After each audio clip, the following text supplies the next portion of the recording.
The UFC is filled with iconic personalities, and while some become fan favorites, others aren't liked as much. So here are some of the most hated fighters of all time. And the first name on our list is actually one of the greatest MMA trash talkers of all time, Michael Bisping. The British fighter started gaining fame in the UFC while coaching The Ultimate Fighter alongside American superstar Dan Henderson. And while he wasn't the most likable character on The Ultimate Fighter, he ended up losing even more fans after his match with Jorge Rivera. Bisping caused controversy.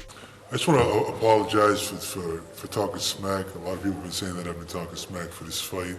By kneeing Rivera and spitting in his corner. Plus, the way he acted out against Rivera's camp after the match got fans even more enraged. They started demanding that Bisping receive punishment for the way he acted during and after the taping of the show. And they didn't have to wait long to get their wish, because at UFC 100, Dan Henderson unleashed two of the most brutal right punches in MMA history, which completely silenced the Brit. Taunting an opponent to promote a fight is one thing. The marvel of modern science, the guy is cured. His testosterone levels remarkably came back up, and he's still able to continue. But some moves Michael Bisping made were simply unacceptable, and while he got on the naughty list for his taunts, the next fighter always had a bad reputation. Former champion Ken Shamrock was a UFC legend. The 58-year-old used to be on the show's main attraction. That is, of course, until he was defeated by Kimbo Slice in 2015. It was all Ken Shamrock, now all Kimbo Slice.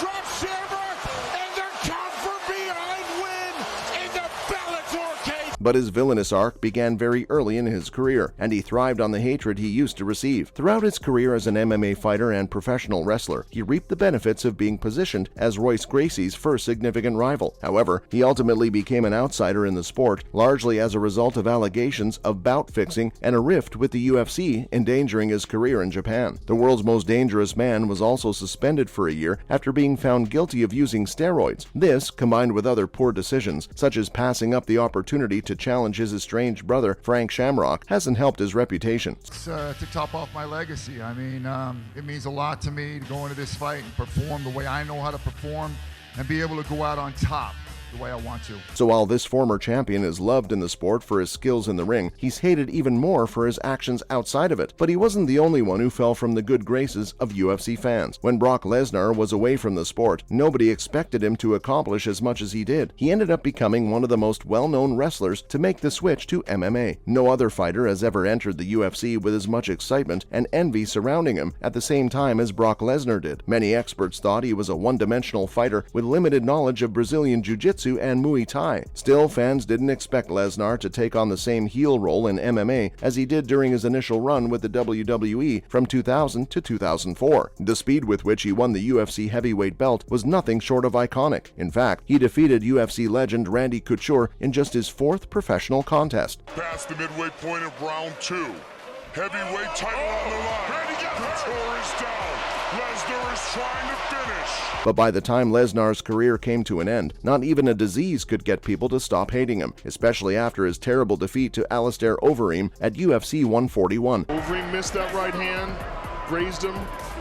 But you're playing with fire if you get into a striking matchup. In the end, the biggest reason he was despised was because of his in-cage antics and his old-style view of life. And while we're on the topic of old-school views, the next name on our list also knows a thing or two about stirring up controversy. Colby Covington actually had a decent career in the UFC with his 12-1 record, but when the league didn't re-sign him because of his fighting style and his lack of charisma on the mic, he decided to switch up his personality a little, and apparently he thought that the best way to do that would be by saying all Brazilians are filthy and that their homes were dumps. This first round pace is ridiculous. Position to get up. You can't keep sitting on your butt here. Nice combination from Covington as Waller gets back to his feet. And it's from here that he got his Chaos nickname, because shortly after that, Covington took it a step further with his new character by involving himself in politics. In fact, he became a very vocal Donald Trump supporter and said his goal was to make the division great again. If I'm being completely honest, he did a great job of turning himself into the bad guy. Everywhere he goes, he gets booed. Yet even his biggest haters turn on his matches, hoping to see him lose. I guess I picked up a thing or two from the next fighter on our list. Chael Sonnen was a firm believer in the phrase, all publicity is good publicity. And while only diehard MMA fans knew who Chael Sonnen was in 2008, a tight, clinched fight with a guy who has a reach disadvantage. 10.5 inches, Joe. Months before his second run with the UFC, that quickly changed, because Sonnen quickly became the sport's undisputed champion of trash talking shortly after his unofficial coming out party in 2009. I'll be Putin a hurtin' on Fedor. Get it? Because the Russia? In the first 12 years of his career, the American gangster discovered that being quiet and minding his own business wasn't a successful strategy, so he decided to start sharing his opinion on a variety of topics. I got the biggest arms, I got the greatest charm, and I do all the harm. But along the way, the 45-year-old fighter made it clear that as long as he remains relevant, he doesn't mind insulting sizable fan bases or even the entire nation of Brazil. His crazy antics didn't just stop there, though, because after he ended up pleading guilty to a federal money laundering charge, Sonnen gave his haters even more fuel when he failed a drug test before a match at UFC 175 in 2015. He ended up getting sacked from his positions with Fox Sports and the UFC after the test revealed that he had HGH and EPO in his system, along with other illegal.